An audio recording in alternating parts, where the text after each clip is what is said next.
Capítulo 5. Apenas habían dado las 5 de la mañana del 19 de enero cuando entró Bessie en mi cuarto con una vela, encontrándome ya levantada y casi vestida.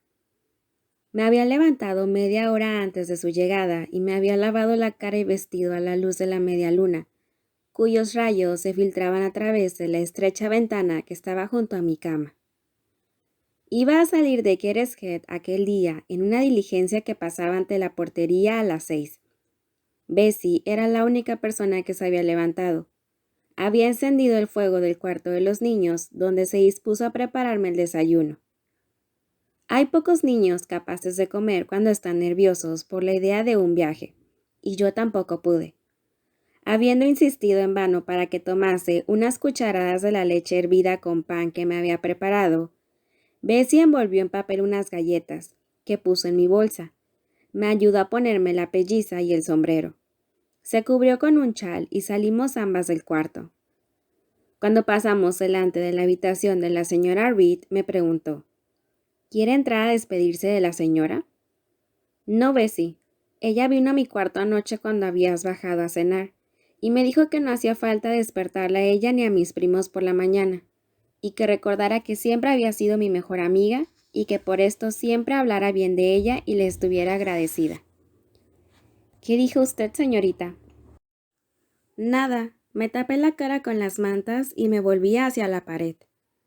Eso no estuvo bien, señorita Jane. Estuvo perfectamente, Bessie. Tu señora no ha sido mi amiga, sino mi enemiga. Oh, señorita Jane, no diga eso. Adiós, Gateshead, grité al pasar por el vestíbulo y salir por la puerta principal. La luna se había ocultado y estaba muy oscuro. Bessie llevaba una linterna cuya luz iluminaba los escalones mojados y la gravilla empapada por el reciente deshielo. Hacía un frío tan intenso esa mañana invernal que me castañaban los dientes al apresurarme por el camino. Había luz en la casita del portero. Cuando llegamos allí, encontramos a la portera encendiendo un fuego. Mi baúl, llevado allí la noche anterior, estaba atado con una cuerda junto a la entrada. Faltaban pocos minutos para las 6 y poco después de dar esa hora, el retumbar lejano de ruedas anunció la llegada de la diligencia. Me acerqué a la puerta y vi aproximarse rápidamente sus faroles en la oscuridad. ¿Se va ella sola?, preguntó la portera. Sí. ¿Y a qué distancia está? 50 millas. ¡Qué lejos! Me sorprende que la señora Reed la deje ir tan lejos sola. Se detuvo la diligencia con sus 4 caballos repleta de pasajeros. El mozo y el cochero me metieron prisa a voces, subieron mi baúl y a mí me arrancaron de los brazos de Bessie, a quien me había aferrado besándola. «Cuídenmela bien», gritó al mozo, quien me levantó y metió dentro. «Sí, sí», fue la respuesta. La puerta se cerró de golpe. Una voz exclamó: «¡Vámonos!», y emprendimos el camino. De esta manera me separaron de Bessie y de Gateshead. De esta manera me transportaron a regiones desconocidas y, según mi parecer de entonces, remotas y misteriosas. Recuerdo muy poco del viaje, solo sé que el día se me hizo increíblemente largo y me pareció que recorríamos cientos de millas. Pasamos por varios pueblos y el coche se detuvo en uno muy grande. Se llevaron los caballos y los pasajeros nos apeamos para comer.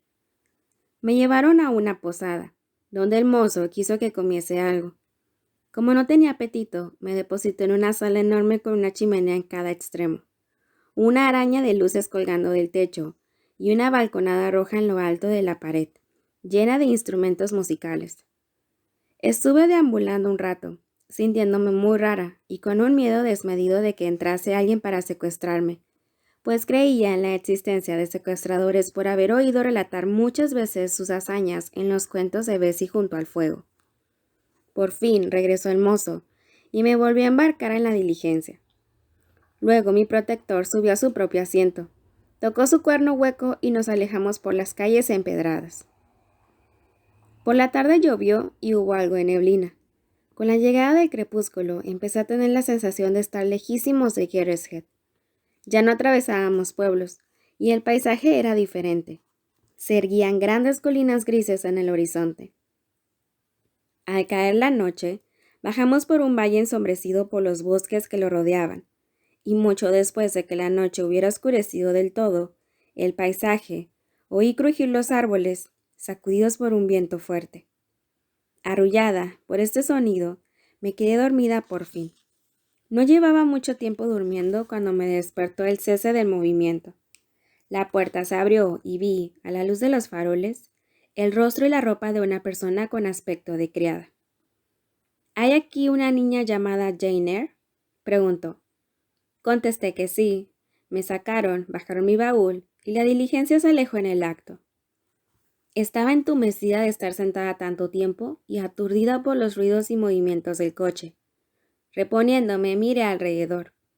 El aire estaba cargado de lluvia, viento y oscuridad.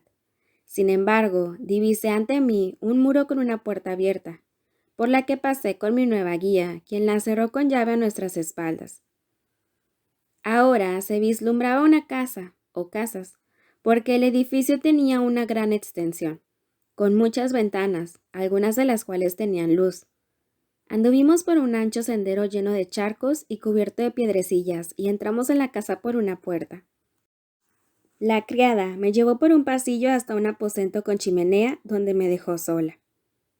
Después de calentarme los dedos agarrotados en las llamas, miré a mi alrededor. No había ninguna vela, pero la luz tenue de la chimenea alumbraba, a intervalos, paredes empapeladas, alfombras, cortinas y lustrosos muebles de caoba. Era un salón no tan lujoso como el de Gateshead, pero bastante cómodo. Estaba tratando de averiguar lo que significaba un cuadro que había en la pared cuando se abrió la puerta y entró una persona con una luz en la mano, seguida de cerca por otra. La primera era una señora alta de cabello y ojos oscuros, de rostro pálido y frente amplia. Estaba parcialmente envuelta en un chal y tenía una expresión seria y un porte erguido. «Esta es una niña muy pequeña para viajar sola», dijo, dejando en la mesa la vela. Me miró detenidamente un minuto o dos y luego prosiguió. «Convendría acostarla pronto, pues parece cansada». «¿Estás cansada?», me preguntó, poniéndome la mano en el hombro. «Un poco, señora». «Tendrás hambre también, sin duda. ¿Que cene alguna cosa antes de acostarse, señorita Miller? ¿Es la primera vez que te separas de tus padres para ir a la escuela, pequeña?». Le expliqué que no tenía padres. Preguntó cuánto tiempo hacía que habían muerto, cuántos años tenía yo, cómo me llamaba, si sabía leer y escribir y si sabía coser. Después me tocó suavemente la mejilla con el índice y diciendo que esperaba que fuera buena, se despidió de mí y de la señorita Miller. La señora que dejamos en el salón debía de tener unos 29 años y la que me acompañó parecía algo más joven. La primera me impresionó por su voz, su aspecto y su porte. La señorita Miller era más vulgar, de tez rubicunda y expresión preocupada, apresurada de movimientos, como alguien que siempre tuviera infinidad de cosas que hacer. Tenía aspecto, de hecho, de lo que después averigüé que era en realidad una profesora subalterna. Me condujo por una habitación tras otra y un corredor tras otro de un edificio grande y destartalado, hasta que saliendo del silencio total y algo deprimente de la parte de la casa que habíamos atravesado, nos acercamos al murmullo de muchas voces y entramos en un aposento largo y ancho con 2 grandes mesas de pino en cada extremo y 2 velas ardiendo en cada mesa. Sentadas en bancos alrededor, había chicas de todas las edades, desde los 9 o 10 años hasta los 20. A la luz tenue de las velas me pareció que había un número infinito, aunque realmente no eran más de 80. Iban vestidas con uniforme de tela marrón de corte un poco anticuado y largos delantes de hilo. Era la hora del estudio, por lo que estaban ocupadas en aprender de memoria la tarea del día siguiente, y el murmullo que había oído era la repetición susurrada de la lección. La señorita Miller me indicó que me sentara en un banco junto a la puerta, y acercándose al fondo del largo aposento gritó: «Supervisoras, recojan los libros y guárdenlos». Se levantaron 4 muchachas altas de diferentes mesas y fueron recogiendo los libros que se llevaron. La señorita Miller volvió a ordenar: «Supervisoras, traigan las bandejas de la cena». Salieron las chicas altas y regresaron al rato, cada una llevando una bandeja con raciones de alguna cosa que no pude identificar y una jarra de agua con un vaso en el centro de cada bandeja. Repartieron las raciones y las que querían beber lo hacían en uno de los vasos. Cuando me tocó el turno a mí, bebí, pues tenía sed, pero no probé la comida porque me sentía incapaz de comer por el nerviosismo y el cansancio. Sin embargo, pude ver que la comida era una fina torta de avena partida en trozos. Una vez finalizada la comida, la señorita Miller leyó las oraciones y las muchachas se marcharon de dos en dos al piso de arriba. Ya vencida por el agotamiento, apenas me di cuenta de cómo era el dormitorio. Solo me percaté de que era muy largo, como el aula. Esa noche iba a dormir con la señorita Miller, quien me ayudó a desvestirme. Una vez acostada, miré la larga fila de camas que fueron ocupadas enseguida, cada una por dos chicas. A los 10 minutos apagaron la solitaria luz y en el silencio y la oscuridad total me quedé dormida. Pasó deprisa la noche. Estaba demasiado cansada para soñar siquiera. Me despertó solo una vez el ruido del viento que soplaba en ráfagas furibundas y de la lluvia que caía a raudales, y observé que se había acostado a mi lado la señorita Miller. Cuando volví a abrir los ojos sonaba una campana estridente. Las chicas estaban levantadas vistiéndose. Era todavía de noche y ardían una o dos débiles velas en el cuarto. También yo me levanté de mala gana, pues hacía un frío espantoso. Me vestí lo mejor que pude a pesar de los escalofríos y me lavé cuando quedó libre un lavabo, lo cual tardó en ocurrir ya que había solo uno por cada 6 chicas, colocados en soportes en el centro del cuarto. Sonó de nuevo la campana. Nos formamos de dos en dos y de esta manera bajamos la escalera y entramos en el aula fría y mal alumbrada, donde la señorita Miller leyó las oraciones y después gritó: «Fórmense a clases». A continuación, hubo un gran tumulto que se prolongó unos minutos, durante el cual exclamó varias veces la señorita Miller: «¡Silencio!» y «¡Orden!». Cuando se calmaron, las vi a todas formadas en 4 semicírculos, delante de 4 sillas en las 4 mesas. Cada una tenía en la mano un libro, y en cada mesa, ante la silla vacía, había un gran libro, como una Biblia. Siguió una pausa de varios segundos, inundada por un débil murmullo indistinto de números. La señorita Miller fue de clase en clase acallando ese sonido indefinido.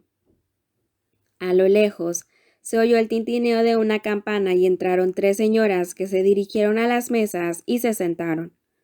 La señorita Miller se sentó en la cuarta silla vacía, la más cercana a la puerta, ocupada por las niñas más pequeñas. A esta clase inferior fui llamada y colocada en el último lugar. Ahora empezó el trabajo en serio. Se repitió la oración del día y se recitaron algunos textos de la Sagrada Escritura. Y a eso siguió una lectura prolija de capítulos de la Biblia que duró 1 hora. Para cuando se hubo contemplado este ejercicio, había amanecido del todo. La campana infatigable sonó por 4ª vez. Las clases se formaron y marchamos a desayunar a otra habitación. Qué contenta me sentía ante la idea de comer algo. Estaba casi enferma de hambre, ya que había comido tan poco el día anterior. El refectorio era una habitación enorme y tenebrosa de techo bajo, y sobre 2 largas mesas humeaban grandes fuentes de algo caliente, que sin embargo, y con mucha congoja por mi parte, despedía un olor muy poco apetecible. Presencié una manifestación colectiva de disgusto cuando llegaron los vapores de la colación al olfato de las destinatarias. Desde las filas más avanzadas, las muchachas altas de la primera clase, se elevó el susurro: «Repugnante, la avena está quemada otra vez». «Silencio», ordenó una voz, no la de la señorita Miller, sino de una de las profesoras principales, una figura pequeña y morena, elegantemente vestida, pero de aspecto algo malhumorado, que se instaló en la cabecera de una mesa, mientras que una señora más robusta presidía otra. Busqué inútilmente a la que había visto la noche anterior, pero no la veía. La señorita Miller ocupaba el otro extremo de la mesa en la que yo me había sentado, y una extraña señora mayor de aspecto extranjero, la profesora de francés, como supe más adelante, se sentó en el lugar correspondiente de la otra mesa. Bendijimos la mesa con una larga oración y cantamos un himno. Una criada trajo té para las profesoras y empezó la comida. Famélica y algo desmayada, devoré una cucharada o dos de mi ración sin pensar en el sabor. Pero una vez aplacada el hambre más acuciante, me di cuenta de que tenía delante un rancho nauseabundo, pues la avena quemada era casi tan mala como las patatas podridas. Ni la misma inanición la hace tragable. Las cucharas se movieron con lentitud, y vi cómo cada muchacha probaba la comida e intentaba tragarla, pero en la mayoría de los casos desistieron enseguida. Se había acabado el desayuno y nadie había desayunado. Dimos las gracias al Señor por lo que no habíamos recibido. Cantamos otro himno y salimos del refectorio hacia el aula. Yo estaba entre las últimas en salir, y al pasar por las mesas vi a una de las profesoras coger una fuente de la sopa y probarla. Luego miró a las demás y todos los rostros mostraban descontento, y una de ellas, la corpulenta, susurró: «¡Qué menjunje más abominable! ¡Qué vergüenza!». Durante el cuarto de hora que pasó antes de reanudar las clases, hubo un gran barullo en el aula. En este espacio de tiempo parecía permitirse hablar en voz alta con toda libertad, y se aprovecharon las muchachas de este privilegio. Toda la conversación versó sobre el desayuno, vilipendiando por todas igual. Pobres criaturas, era su único consuelo. La señorita Miller era la única profesora presente en el aula, y estaba rodeada de un grupo de chicas mayores que hablaban con gesto grave y hosco.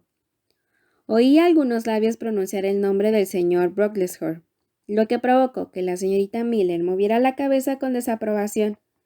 Sin embargo, no se esforzó mucho por frenar la ira de todas, ya que seguramente la compartía.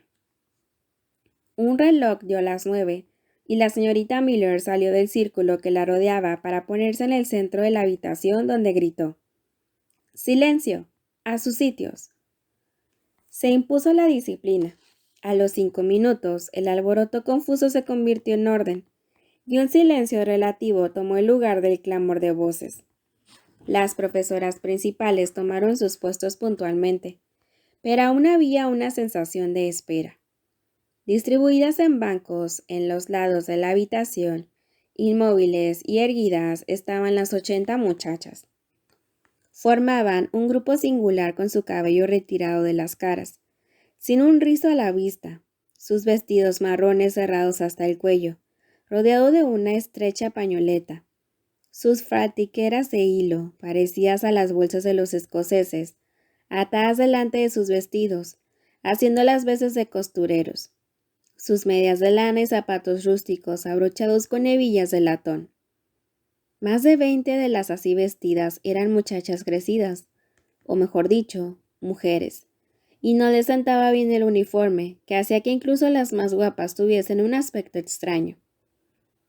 Yo aún las observaba a ellas y a intervalos a las profesoras, ninguna de las cuales me agradaba del todo, pues la corpulenta era un poco basta, la pequeña bastante torva, la extranjera severa y grotesca, y la pobre señorita Miller colorada y curtida, y agotada por el exceso de trabajo, cuando en el momento que pasaban mis ojos de un rostro a otro, se levantaron todas simultáneamente como accionadas por un mismo muelle.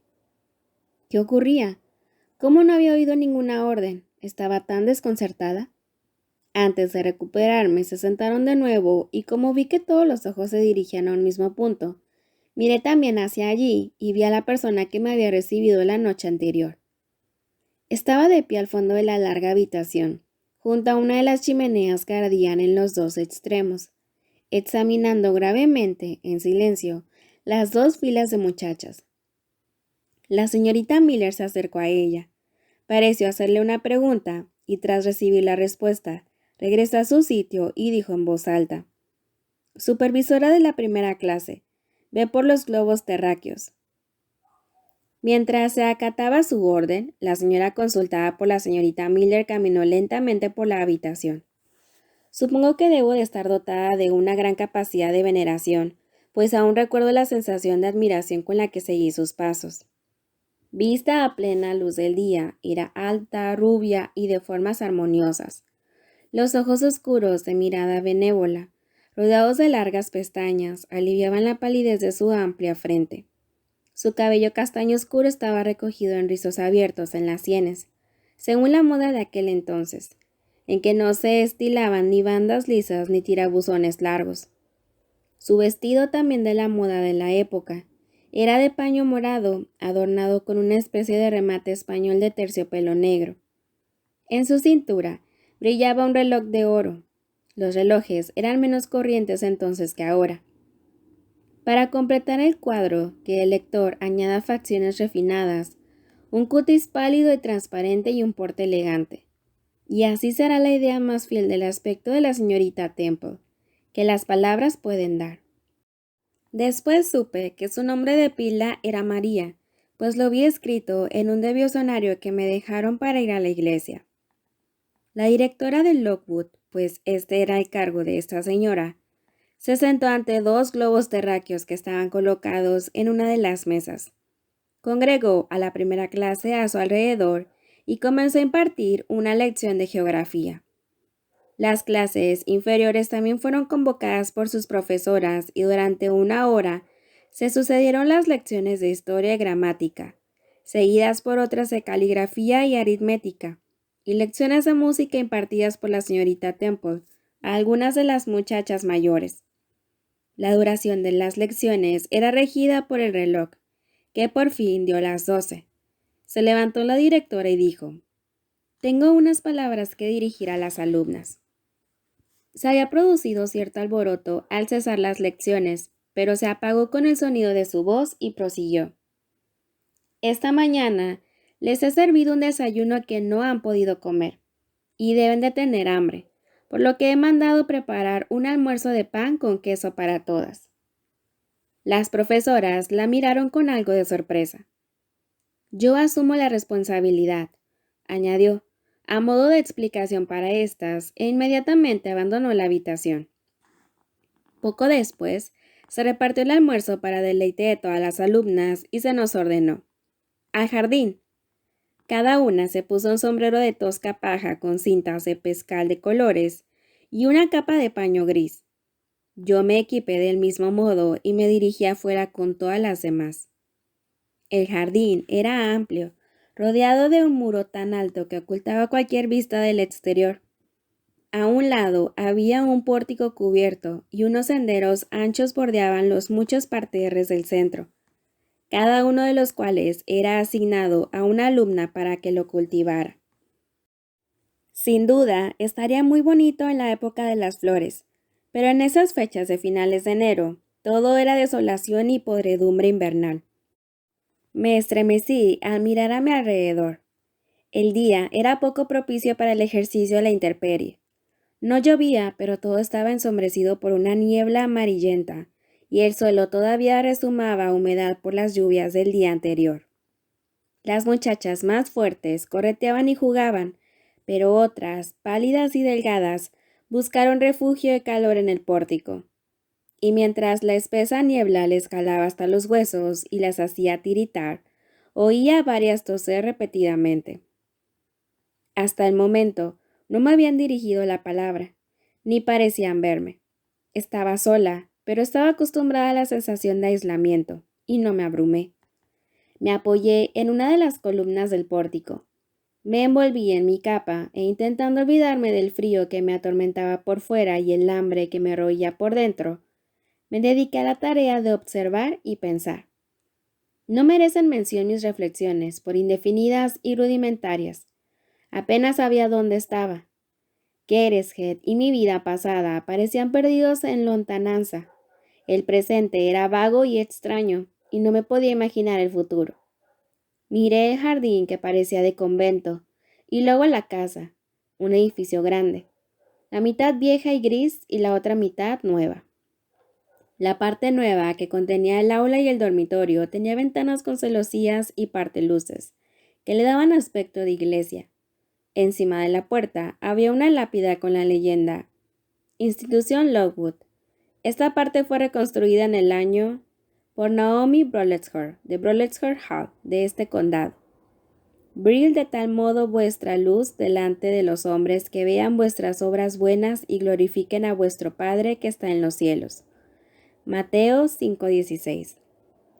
Leí estas palabras una y otra vez, porque creía que contenían un significado que era capaz de comprender.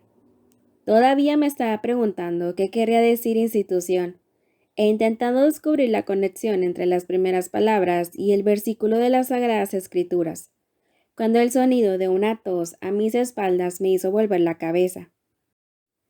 Vi a una chica sentada en un banco detrás de mí. Estaba inclinada sobre un libro cuya lectura parecía absorber su atención. Pude ver el título del libro, Racelas, que se me antojó extraño y por eso mismo atractivo. Al volver la hoja levantó la vista y aproveché para decirle, ¿es interesante el libro? Ya me había decidido a pedírselo prestado algún día. A mí me gusta, respondió, después de una breve pausa durante la cual me examinó. ¿De qué trata? Continué. No sé de dónde saqué la valentía para iniciar una conversación con una extraña, pero este paso era contrario a mi naturaleza y mis costumbres. Creo que su actividad tocó una fibra de simpatía en mí, ya que también disfrutaba de la lectura, aunque de un tipo más frívolo e infantil, pues no era capaz de dirigir ni comprender las lecturas serias y trascendentales. Puedes mirarlo, contestó la muchacha, ofreciéndome el libro. Así lo hice y tras examinarlo brevemente, me convencí de que el texto era menos atrayente que el título. Para mi gusto frívolo, Racelas parecía algo aburrido, ya que no vi nada relacionado con hadas ni genios, y la letra tan apretada no mostraba la variedad a la que estaba acostumbrada. Se lo devolví, lo cogió en silencio y sin decir palabra, estaba a punto de retomar a su lectura cuando me atreví a interrumpirla de nuevo. ¿Puedes decirme lo que significa la leyenda de la lápida de la puerta? ¿Qué es la institución Lovewood? Esta casa donde vas a vivir. ¿Y por qué la llaman institución? ¿Es que no es igual que las demás escuelas? Es una escuela en parte benéfica. Tú y yo y todas nosotras dependemos de la caridad. Supongo que eres huérfana. ¿No has perdido a tu madre o a tu padre? Murieron ambos antes de lo que pueda recordar. Bueno, pues todas las muchachas han perdido a uno de sus padres o a los dos, y esta es una institución para educar a las huérfanas. ¿Es que no pagamos? ¿Nos mantienen gratis? Pagamos, o pagan nuestros familiares, 15 libras al año. Entonces, ¿por qué lo llaman benéfico?